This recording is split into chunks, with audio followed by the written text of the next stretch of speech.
Didn't always know everything that I know now about being an e-commerce merchant, and really, I never realized how tricky it was, how confusing it was to start taking credit cards. It can sometimes be as easy as just merely setting up a Stripe account or a Square account.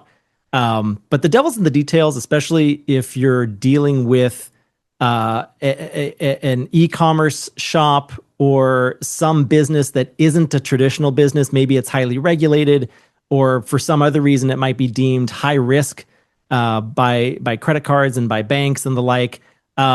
My own personal experience with Stripe, it had been pretty good, but some time into working with Stripe on a couple of different occasions, we would get chargebacks from customers. Oftentimes the customers were just kind of confused about what they were doing. Sometimes, we weren't as upfront as we should have been. Stuff slips through the cracks, communication wise. But, at the end of the day, Stripe doesn't really help you out with that too much.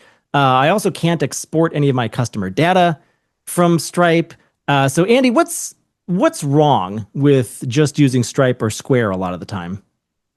Well, Jimmy, and I don't want to just, I'm not here to bash Stripe or Square. In actuality, I think that they can be a great solution if you are a merchant who's in their target market, right? If you're a merchant who should be using Square or Stripe, I actually think that they can be a great solution. But the problem is when a business is not really in an industry or doesn't have business practices that align with how Square or Stripe do things, that sets up a problem. And Jimmy, to your point, credit card processing from the business owner's perspective can be very, very simple, right? You go to Square's website, you go to Stripe's website, you're up and running in less than an hour. It's very, very simple until something goes wrong, right? And then when it goes wrong, suddenly you realize, oh, this is way more complicated than I realized. And the devil is in the details. And that's really why Adam and I wanted to write this book.